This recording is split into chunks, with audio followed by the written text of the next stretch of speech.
বাবা রে বাবা, বড্ড খিদে পেয়েছে। খিদে আমার পেট একদম চো চো করছে। যাই, কোথাও গিয়ে দেখি খাবার সংগ্রহ করতে পারি কিনা। দুদিন থেকে তো অসুস্থ থাকার কারণে কোনো খাবারই সংগ্রহ করতে পারিনি। আজ তো আর কোনো বুদ্ধি দেখছি না আমি। এরপর রাজহাঁস খাবার সংগ্রহ করার জন্য বাইরে বেরিয়ে পড়ে। রাজহাঁস ছিল একটু খোঁড়া, তাই রাজহাঁসকে সবাই প্রতিবন্ধী হিসেবে চিনতো আর সবাই অনেক অবহেলা করত। রাজহাঁসের সাথে কেউ মিশতো না। হাসি দিদি, ও হাসি দিদি, তুমি কি খাবার সংগ্রহ করতে যাচ্ছ নাকি? আমিও তো খাবার সংগ্রহ করতে বেরিয়েছি। চলো তাহলে একসাথে খাবার সংগ্রহ করতে যাই। দুজনে গেলে তাড়াতাড়ি আসা যাবে। তুই কি পাগল হয়ে গেছিস নাকি? তুই হলে একটা অলক্ষী প্রতিবন্ধী। তোর মতো প্রতিবন্ধীর সাথে যদি আমি খাবার খুঁজতে যাই, তাহলে তো জীবনেও খাবার খুঁজে পাবো না। তখন আমাকে না খেয়ে থাকতে হবে। তার থেকে ভালো তুই তোর মতো খাবার খুঁজতে যা। আমি কোনো তোকে নিয়ে যেতে পারবো না। আমাকে এভাবে কেন বলছো দিদি? আমি না হয় একটু প্রতিবন্ধী, তাই বলে তোমরা আমাকে অলক্ষী বানিয়ে দিলে? আমি কি ইচ্ছে করে আমার পা এমন করেছি নাকি? বলো আমাকে। এই যে শুরু হলো তোর একই ডায়লগ। শোন, তোর এত কথা কি আমি শুনতে চেয়েছি? বল। রোজ রোজ তোর এই কথা শুনতে শুনতে আমাদের আর ভাল লাগে না। যা তো যা। হাসি রাজহাঁসকে এভাবেই অপমান করে সেখান থেকে চলে যায়। সবাই আমাকে কষ্ট দেয়, আমার সাথে কেউ মিশতে চায় না। যাই, আমি বরং একাই খাবার খুঁজতে চলে যাই।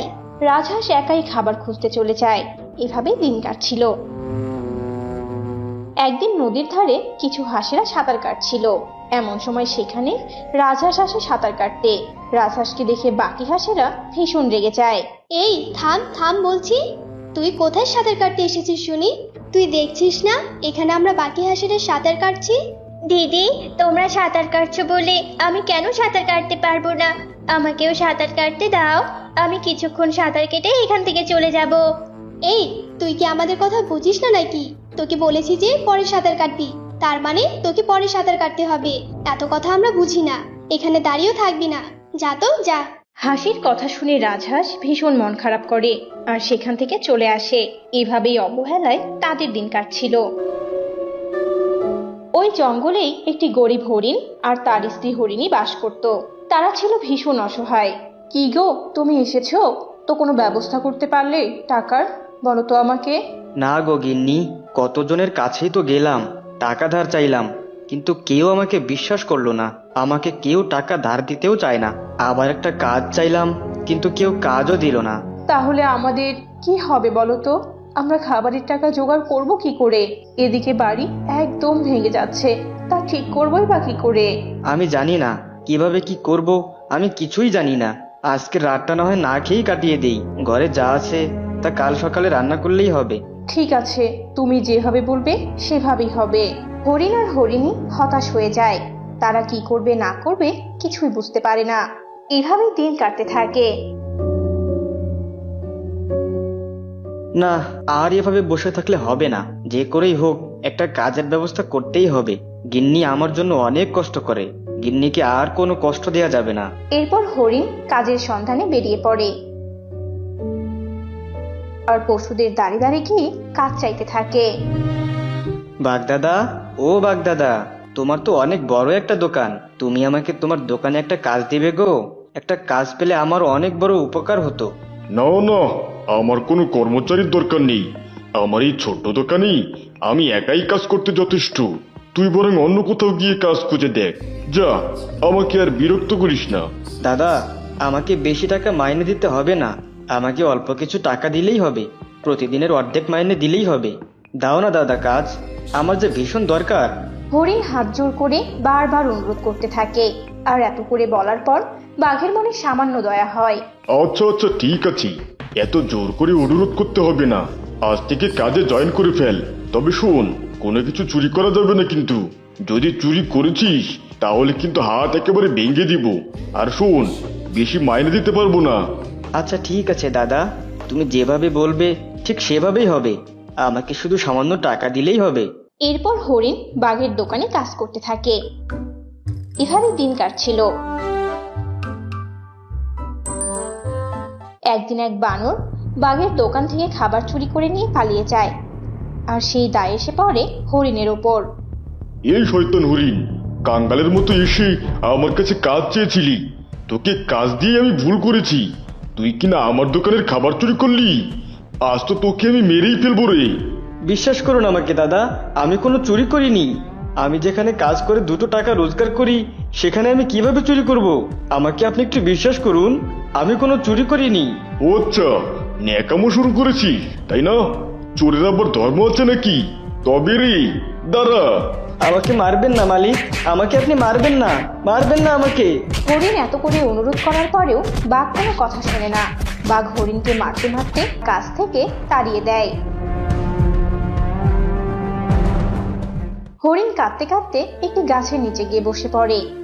একটা মাত্র কাজ পেয়েছিলাম, সেটাও কিনা চুরির দায়ে হারিয়ে ফেললাম। তার সাথে এভাবে মারও খেলাম। এবার আমি চিকিৎসা করব কি করে, আর সংসারটা এবার কি করে চালাবো? ঠিক সেই সময় রাজহাঁস কাঁদতে কাঁদতে সেদিক দিয়ে যাচ্ছিল। রাজহাঁস হরিণকে কাঁদতে দেখে সেখানে দাঁড়িয়ে পড়ে। সে কি হরিণ দাদা, তুমিও কাঁদছো কেন? আরে কি, তোমার হাতের এই অবস্থা হলো কি করে? তোমার কি হয়েছে? তোমাকে আবার কটু কথা কে শুনিয়েছে, বলো তো আমাকে। এরপর হরিণ তাকে সব কথা খুলে বলে। সব শুনে রাজহাঁসের অনেক মায়া হয়। আহারে, তুমি একদম কষ্ট পেও না, দেখবে সবকিছু ঠিক হয়ে যাবে। এবার তবে বাড়িতে গিয়ে বিশ্রাম করে নাও। রাজহাঁসের কথায় হরিণ বাড়িতে চলে যায়। এদিকে রাজহাঁস মনের দুঃখে নদীতে গিয়ে সাঁতার কাটতে থাকে। এভাবেই দিন কাটছিল। একদিন সকালে রাজহাঁস যখন রাস্তা দিয়ে হেঁটে যাচ্ছিল, এমন সময় রাজহাঁসের সাথে বাকি হাঁসদের দেখা হয়। এই যে বলতে বলতে অলক্ষীটা চোখের সামনে চলে এসেছে। এই যে খোড়া প্রতিবন্ধী, তোকে কে বলেছে এখানে আসতে শুনি? এখন এই সাত সকালে তোর মুখটা যে দেখলাম, এখন তো আমাদের দিনটাই খারাপ যাবে। আমি তো জানতাম না যে তোমরা এখানে আসবে, ক্ষমা করে দাও আমাকে। রাজহাঁস ক্ষমা চাওয়ার পরও সবাই রাজহাঁসকে নানান কথা শুনিয়ে যায়। কেউ সহ্য করতে পারে না আমাকে, সবাই যেভাবে পারে আমাকে অপমান করেই যাচ্ছে। কেউ দেখতেই পারে না, এই জীবন রাখার থেকে না রাখাই ভালো। থাকবো না আমি আর এই জঙ্গলে। কি হয়েছে কি তোমার? তুমি এভাবে কাঁদছো কেন? রাজহাঁস পরীকে দেখে অবাক হয়ে যায় আর কাঁদতে কাঁদতে পরীকে সব কথা খুলে বলে। তুমি একদম কাঁদবে না রাজহাঁস, একদম কাঁদবে না। তুমি প্রতিবন্ধী দেখে কখনো নিজেকে অন্যের থেকে দুর্বল ভাববে না। আমি আজ তোমাকে এমন ক্ষমতা দিব যে তুমি অন্যদের তুলনায় অতুলনীয় হয়ে যাবে। এরপর পরী রাজহাঁসের ওপর জাদু শক্তি করে। আজ থেকে তোমাকে আমি সোনার ডিম পাড়ার শক্তি দিলাম। আজ থেকে তুমি সোনার ডিম দিবে আর গরিব দুঃখীদের সাহায্য করতে পারবে। এসব বলে পরী চলে যায় আর রাজহাঁস ভীষণ খুশি হয়। যাক বাবা, এবার আমি হরিণ দাদা আর হরিণী দিদিকে সাহায্য করতে পারবো। ওদের কষ্ট দেখে আমার ভীষণ কষ্ট হয়। এরপর রাজহাঁস হরিণ আর হরিণীর কাছে যায় আর তাদের সবটা খুলে বলে। সবটা শুনে হরিণী ভীষণ অবাক হয়ে যায়। অবাক হইও না গো, আমি সত্যি বলছি।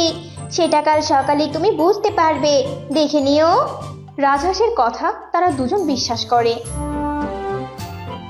আর পরদিন সত্যি সত্যি রাজহাঁস একটি সোনার ডিম দেয় আর সোনার ডিম দেখে তো তারা ভীষণ খুশি হয়।